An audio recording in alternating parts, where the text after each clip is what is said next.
In this video we're going to edit out the background to be colored and content to be added without covering over the figures in the image. We'll be using the quick select brush, and we'll be using the quick mask icon, and then we'll be using select and mask to do so. I'll start by going to the layer with the imagery and hitting W on the keyboard. I'll use a quick select brush, adjusting the size of the brush to go in and try and select out the background. As you use Photoshop more, you'll notice that you need to use combinations of tools on certain images that may be more complicated than others, rather than just one tool that will serve all your purposes to make any kind of selections and masks in this instance. Now I've lost the figure of the woman, her head and her shoulder. I'll zoom in, and while I'm on my quick select brush, I can now hold down the Option, and that will give me the subtraction capability of removing where my selection had gone over her. So I'll go in and adjust the size of my brush, holding the Option key, and it'll gather in the best I can. I'm not so much worried about the hair because we'll be using the mask and select to refine that.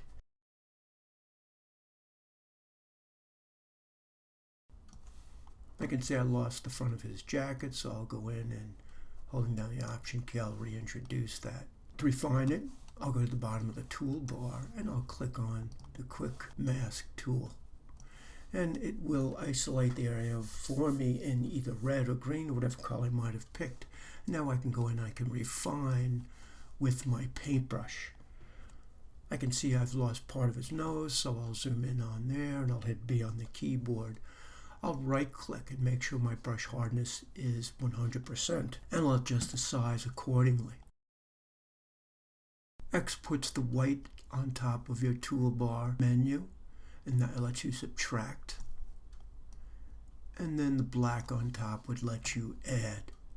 So you'll see that there are certain details you might have left behind. It becomes a little bit more clear once you use the Quick Mask tool to go in and adjust that. And I'll isolate the chair at another time. All I want to do now is isolate and get the background. Once I introduce my background, I can come in with a layer mask and remove what I'd like using a layer mask and perhaps the selection tools as well, but that's for another chore.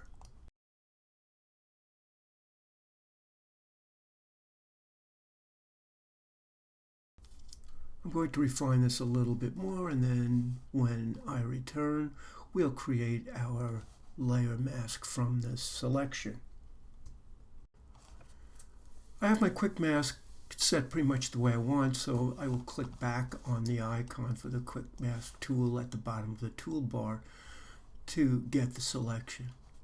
That's the selection I wanted, so I'm going to go to Select and Save Selection. And then I'm going to click on my quick mask tool or hit W on the keyboard to access it.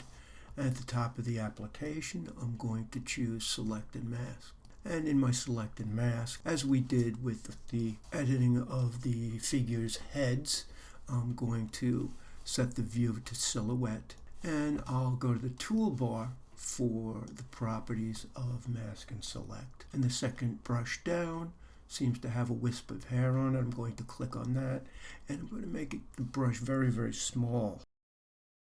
I set it for about 25, and I've set the hardness to 50. Zooming in on it, I'll go around just the hair.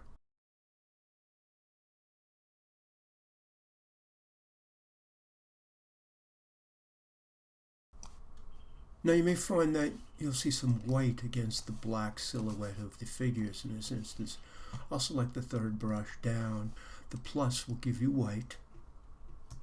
And if I hold the Option, I can paint in the black. So you have the opportunity to go in and refine this as well if you need to.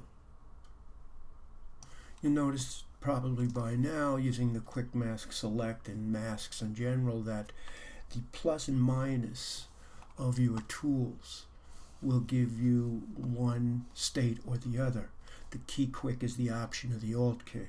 I've got what I want now, so I'll go to the Properties window. In the Properties window, I'll go down to the very bottom. I will not click on Decontaminate Colors the way we do when we isolate the shape with a new layer mask, because I won't be able to use selection. All I want is output selection. I'll click OK, and when I return to my document, I have the marching ants around my image. Now that I have the selection I want, I'll go up to Save Selection, and I'll name it. That would allow me to introduce a new layer now, and with the selection up, I can go and I can add a color or a background image, and my figures are pretty much isolated. Now, what I would do is once I get the background and I would probably go and put a layer mask on that, and I would go in meticulously and to pull out the selection of the chair.